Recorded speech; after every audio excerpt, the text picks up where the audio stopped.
In an old house in Orillia, Ontario, a young couple has recently moved in, only to discover they are not alone.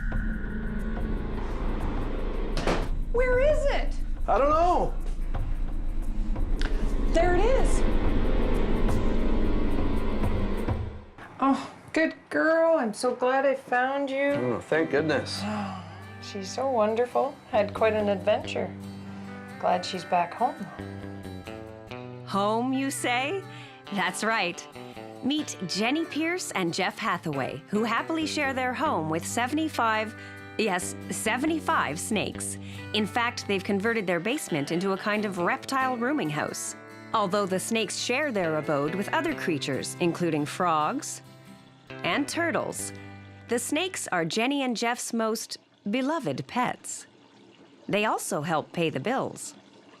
My partner and I, Jeff, we run a company called Science-ational Snakes, and we travel around the province doing educational programs about reptiles with a definite focus on snakes. I started working or keeping snakes when I was 3 years old, and I loved all animals when I was a kid. I just loved and adored animals, but there were allergies in my family. My father had severe allergies to fur or feathers, so those normal house pets were certainly eliminated. Oh, she's a big fat girl. Jenny's bond with snakes is pretty amazing.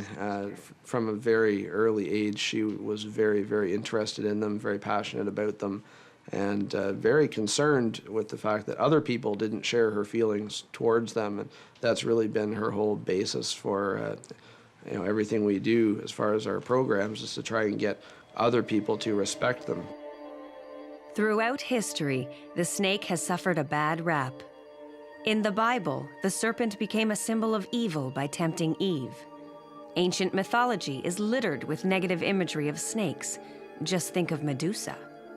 Common misconceptions people have about snakes, and there are a lot, are that they're slimy, or that their tails can sting you, or they can hypnotize you with their eyes.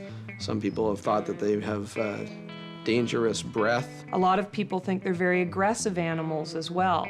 And that is not true. They can be defensive. They will defend themselves. But once you understand that, you're dealing with an animal that is actually, in some ways, very gentle and extremely easy to get along with. This one always likes to get tangled in my hair. Probably one of the most important snakes in my life would have been a snake that I named Jedi.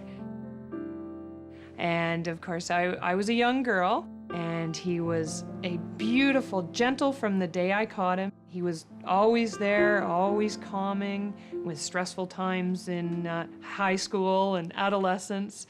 He was sort of a constant presence. And he's the snake that got me into doing educational programs and teaching people about him. Today, Science-ational Snakes travels across Ontario to schools like this one, giving educational presentations about snakes with a definite hands-on approach. During the first part of the program, the kids are warmed up with a couple of common garter snakes. One like these kinds. Their proper name is garter snake because a long time ago, men used to wear garters to hold up their socks. And these garters that men wore were very stripy.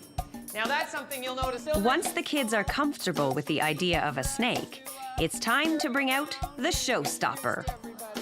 A Burmese python named Sunshine.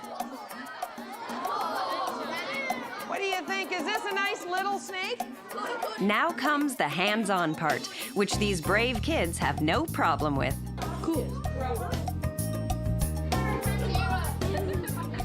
The reason that I teach people about snakes is because they really don't deserve the negativity that they have. And it's quite easy with a little bit of knowledge to give people a very positive reaction to these animals as opposed to a negative one. Like I'm actually doing it, I'm holding a snake.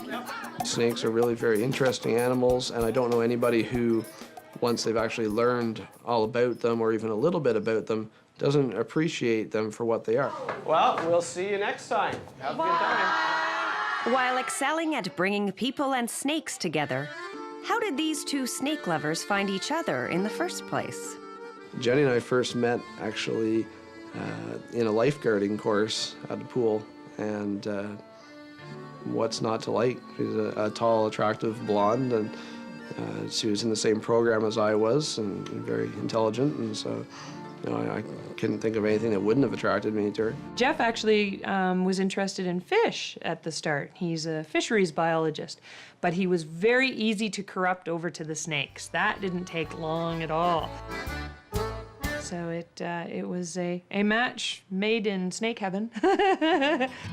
In the future, Jenny and Jeff hope to expand their educational programs, converting their home into a public facility where people can come and learn about frogs, turtles, and of course, snakes. One day, they hope to make snake lovers out of all of us. We love